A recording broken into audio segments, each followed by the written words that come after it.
Hello children, welcome to us education. आज हम करेंगे तीसरी क्लास की हिंदी की किताब रिमझिम का 13वां चैप्टर मिर्च का मज़ा। इसके हम करेंगे प्रश्न उत्तर। तो आइए देखते हैं कि आपका पहला प्रश्न क्या है। पहला प्रश्न है, काबली वाले को सब्जी बेचने वाली की भाषा अच्छी तरह समझ नहीं आती थी, इसलिए उसे अपनी बात समझाने में बड़ी मुश्किल हुई। चलो देखते हैं तुम अपनी बात बिना बोले अपने साथी को कैसे समझाते हो। नीचे लिखे वाक्य अलग अलग पर्चियों में लिख लो। एक पर्ची उठाओ। अब यह बात तुम्हें अपने साथी को बिना कुछ बोले समझानी है। तो जो ये वाक्य दिए गए हैं उनको एक पर्ची पे लिखना है। जो वाक्य हैं वो है, मुझे बहुत सर्दी लग रही है, बिल्ली दूध पी रही है, उसे भगाओ, मेरे दांत में दर्द है, चलो बाज़ार चलते हैं, अरे यह तो बहुत कड़वा है, चोर उधर गया है, चलो उसे पकड़ें, पार्क में चलकर खेलेंगे, मुझे डर लग रहा है, उफ़ ये बदबू कहाँ से आ रही है, आह लगता है कहीं हलवा बना है। तो ये सारे जो वाक्य हैं आपको एक पर्ची पे लिखने हैं। जिसके पास जो पर्ची आएगी तो वो क्या करेगा, जो ये वाक्य लिखे हुए हैं, जो भी उसकी पर्ची में वाक्य आएगा उसको वो बिना बोले एक्टिंग के द्वारा समझाने का प्रयास करेगा कि वो क्या कहना चाहता है। तो ये जो प्रश्न है वो आप अपने आप करेंगे अपने जो साथी हैं उनके साथ मिलकर। आपका अगला प्रश्न है, काबली वाले ने कहा, अगर ये लाल चीज़ खाने की है तो मुझे भी दे दो।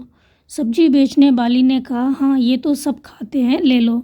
इस तरह बेचारा काबली वाला मिर्च खा बैठा। तुम्हारे हिसाब से काबली वाले को मिर्च देखने के बाद क्या पूछना चाहिए था? तो आंसर होगा, काबली वाले को सब्जी वाली से पूछना चाहिए था कि ये क्या है, इन्हें कैसे खाया जाता है, इनका स्वाद कैसा होता है। तो सब्जी वाली जो थी वो बता देती कि इनका स्वाद बहुत तीखा होता है, ये मिर्च है, तो वो नहीं खाता। आपका अगला प्रश्न है, मुँह सारा जल उठा और आँखों में जल भर आया। यहाँ जल शब्द को दो अर्थों में इस्तेमाल किया गया है। तो एक जो जल है उसका मतलब क्या होता है, मुँह सारा जल उठा मतलब जलना, मतलब जो उसने खाया बहुत तीखा था। और आँखों में जल भर आना मतलब पानी। तो पहले का अर्थ है जलना, दूसरे का अर्थ है पानी। इसी तरह नीचे दिए गए शब्दों के भी दो अर्थ हैं। इन शब्दों का इस्तेमाल करते हुए एक एक वाक्य बनाओ और उस पर आपको क्या होगा, ये ध्यान देना होगा कि जो वाक्य है वो दो बार आना चाहिए और दोनों का जो मीनिंग है, अर्थ है, वो अलग अलग होना चाहिए। दोनों बार उस शब्द का मतलब अलग निकलना चाहिए। जैसे ऊपर दिए गए जो वाक्य है जल, उसका अर्थ अलग है। तो यहाँ पर जो हार है उसका हम क्या बनाएंगे, जीत का हार वो पहनना चाहता था पर हार गया, मतलब वो जीतना चाहता था, जीतने के बाद उसको क्या होता, गले में माला पहनाई जाती, गले में हार पहनाया जाता, लेकिन वो हार गया मतलब वो जीत नहीं पाया। तो जीत का हार वो पहनना चाहता था पर हार गया। आना, तो 4 आना लेकर आओ, 4 आना लेकर जाओ और टॉफ़ी लेकर जल्दी आना। तो 4 आना मतलब जो आना है, 1 आना 2 आना इस तरह से पैसे हैं, और वो लेकर जाओ और टॉफ़ी लेकर जल्दी से आना मतलब जल्दी से आ जाओ।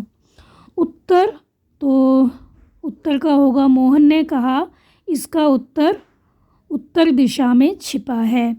तो जो मोहन था उसने क्या बताया कि जो ये प्रश्न है इसका उत्तर जो है, आंसर जो है वो उत्तर दिशा में, मतलब जो दिशाएं होती हैं पूरा पश्चिम उत्तर। तो ये पहले का मतलब क्या हो गया, आंसर, और दूसरे का अर्थ हो गया जो दिशाएं होती हैं उत्तर दिशा। फल, तो फल चुराकर तोड़ने का फल ठीक नहीं होता।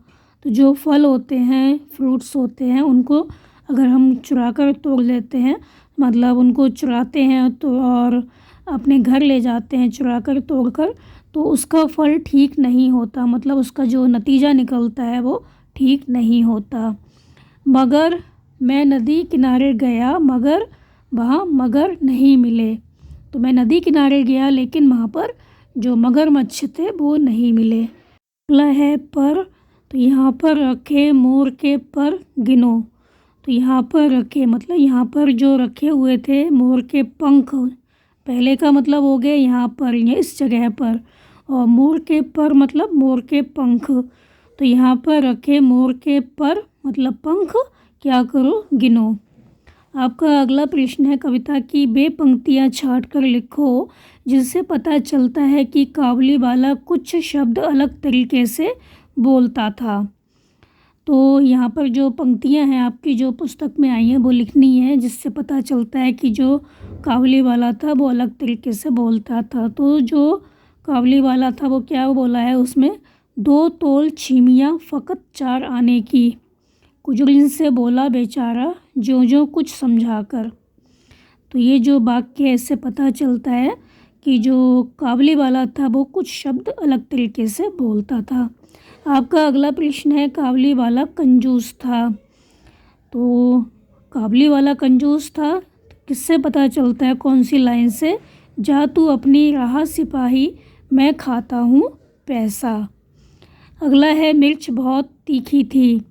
तो मिर्च बहुत तीखी थी मतलब मुँह सारा जल उठा और आँखों में जल भर आया। आपका अगला है कि काबुलीवाले को मिर्च के बारे में नहीं पता था।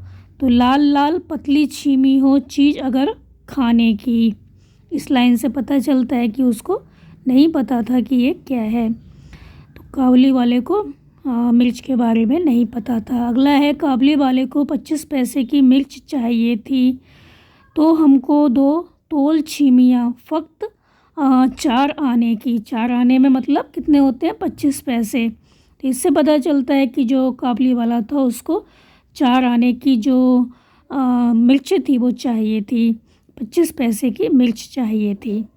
आपका अगला प्रश्न है कि चवन्नी मतलब होता है 4 आना।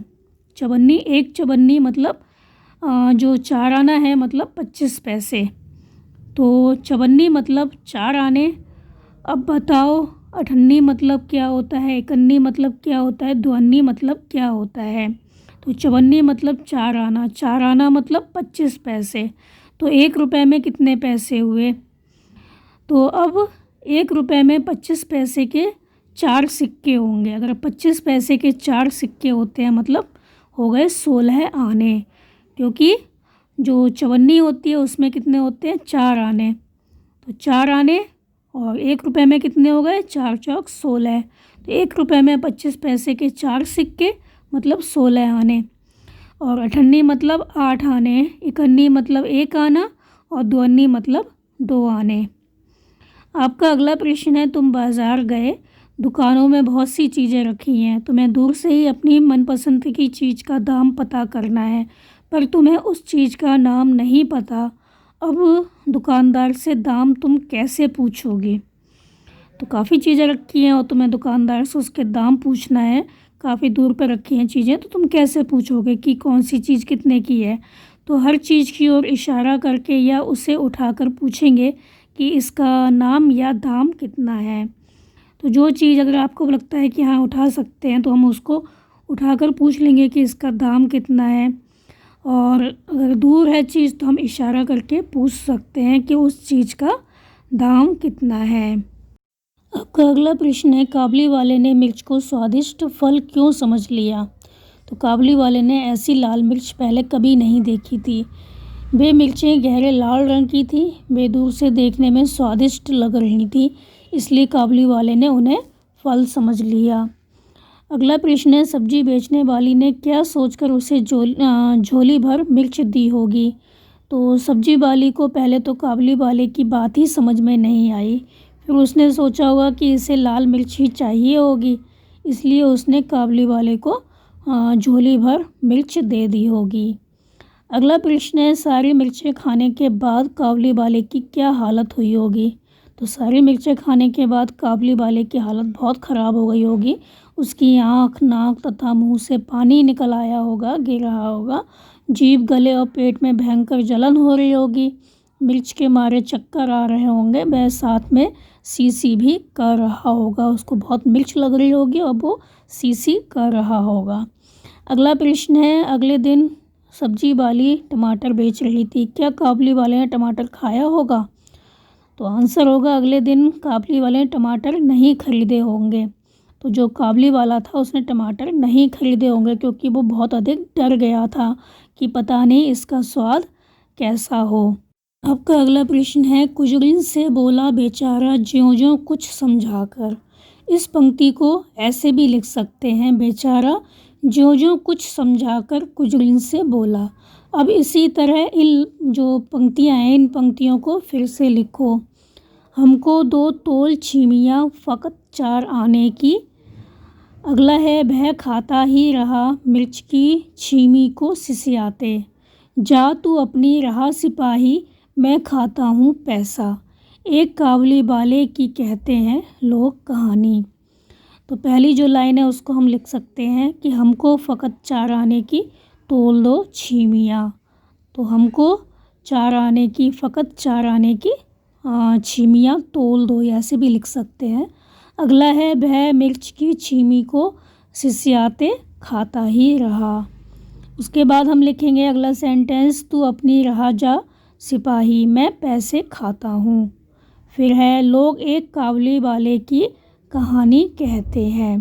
तो इस तरह हम इन सेंटेंस को, इन वाक्यों को लिख सकते हैं।